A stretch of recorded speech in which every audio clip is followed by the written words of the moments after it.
What is up, ladies and gentlemen? Welcome back to the channel. In today's video, we have a couple of things to talk about. It's going to be a pretty chill commentary. You're going to be watching some Modern Warfare Search and Destroy gameplay, but in the background. But anyway, that's irrelevant. What we're talking about today is going to be actually Black Ops Cold War and just some of the updates, just some stuff that's going on. So let's talk about it because a lot of stuff happened yesterday, March 25th. Real quickly, if you learn anything, if this video helps you or teaches you anything in any kind of way, leave a like and subscribe because I post COD videos very often. Join the Discord down below, follow me on Twitter, Twitch, and yeah, let's get into the video and all the stuff that happened yesterday. Okay, so first off, if you weren't aware, Double XP is now available or live in Black Ops Cold War and Warzone for PS4 and PS5 players only, and it will go live on all platforms, including Double Weapon XP and Double Battle Pass experience on March 26th. Which should be today at 1 p.m. Eastern, 10 a.m. Pacific. So yeah, that's helpful. That's good stuff to know, I guess.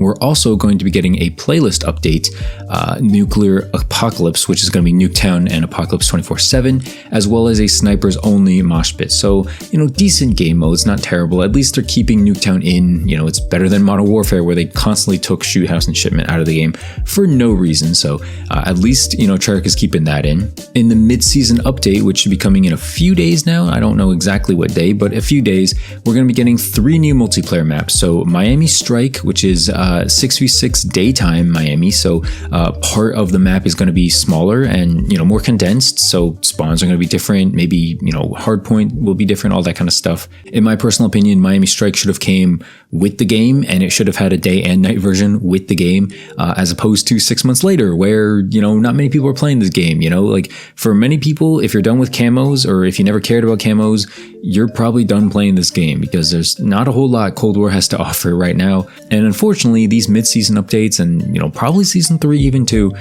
they're just not going to be filled with enough content to keep people interested in playing for a long time, But anyway, I digress. Another multiplayer map called Mansion is coming. It's going to be a smaller gunfight map, so you can play gunfight and face-off, 2v2 and 3v3 modes. It looks interesting. It kind of looks like one of the maps from Modern Warfare face-off. Oh man, I don't remember exactly. I think it started with an A, but I don't remember. And lastly is going to be Golova, which is a multi-team map. I think that means fire base. No, fire team, sorry. I think that means a fire team dirty bomb map. So I'm probably not going to experience 2 of these maps, to be honest with you. I'm probably only going to play Miami Strike if I even play Cold War. I really haven't played 6v6 Cold War multiplayer in months now. Probably since I got Dark Matter, I've probably played it maybe 5 times, and that was probably just to play like the Apocalypse map. Like I said, Cold War is in a very, very tough situation right now.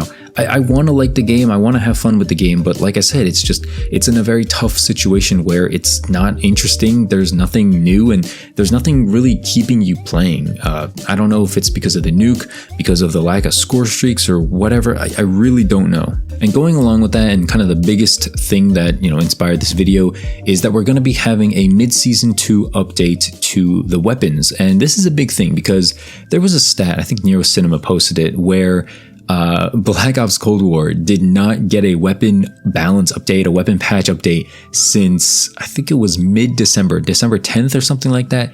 And let me check my calendar here. We are in the end of March. So yeah, we're coming across almost 4 months of a life cycle of a game with no balance touches. Like I think that's kind of stale. I think, you need to do something at a certain point. It's not like the weapon balance is terrible now, but at the same time, it's 4 months, okay? Like, people are gonna get sick of it. People are gonna be like, is there really no other new gun? Is there nothing else I can use? Is there only a handful of the same old? Like, what's the point of getting the LMGs done? What's the point of getting the snipers done if they're gonna suck, And it's always gonna be MAC-10, AK-74U, Milano, Krieg, stuff like that. Well, finally, close to 4 months later, it looks like there's going to be a lot of weapon adjustments in the mid-season 2 update.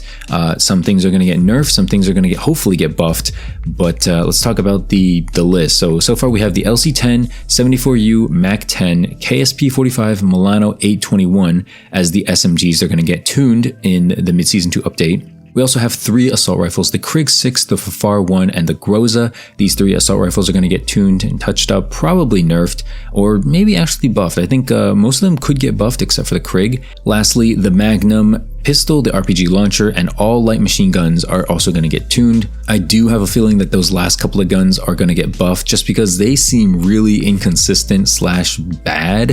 One of the big things, Flak Jacket, really stops enemies from basically killing you with the launcher, and so apparently the developers have addressed an issue where they're going to make that better. They're going to make it a lot easier to kill people who are wearing Flak Jackets. So hopefully Flak Jacket doesn't become, completely useless, because it is still a useful perk at the moment, and if they nerfed it, then I don't know what I would use in tier 1, honestly. Along with the mid-season 2 update, people are really concerned about Warzone, because in the state of the mind right now, in the state of Warzone, it is just AUG and Fafar, and that's all people are using. Nobody's using anything else. In a way, it's like, I don't know. I think a lot of people are just very upset with this. Just a simple scroll through my Twitter feed and I see, people complaining about it all the time. Like, I don't know exactly why. I think maybe it's because it encourages camping or whatever. Like, the AUG is a pretty long range gun. You don't really have to get up close and have a lot of gun skill. You can kind of just sit back, make a no recoil class and just deck people from miles and miles away.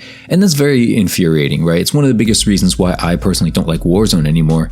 Partly because of this current meta, partly because it really encourages people to sit around. I posted a tweet the other day. If you don't follow me on Twitter, go ahead and follow me. But I posted a tweet the other day where it was like, there needs to be some kind of like a cranked mode or like an SMG only mode in Warzone to encourage people to move. There's just no incentive to move. And when you stack people having, not wanting to move with people who have Ghost or can get Ghost easily, it just creates this huge atmosphere of, hey, I'm on top of this building. If the circle lands on me, I win. If it doesn't, the other team wins. Like, especially near the end, that's kind of all it boils down to. I've played a few Warzone matches the other day where, I've gotten second or I've gotten third because the circle landed on them instead of me, and they're not going to move. What's the point, right? And in a certain way, I understand it, right? You're not supposed to move if you're in where it's supposed to be, but I just want more incentive for people to move in Warzone.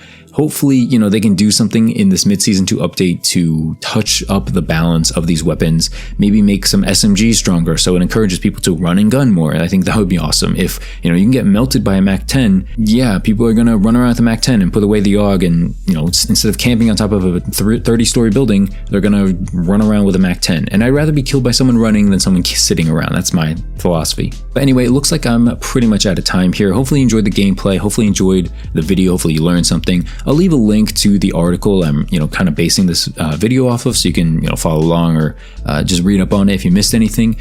And yeah, thanks so much for watching. Hope you enjoyed. Subscribe if you're new. Leave a like on the video if you did enjoy it. And I'll see you in the next one. Thanks for watching. Peace out.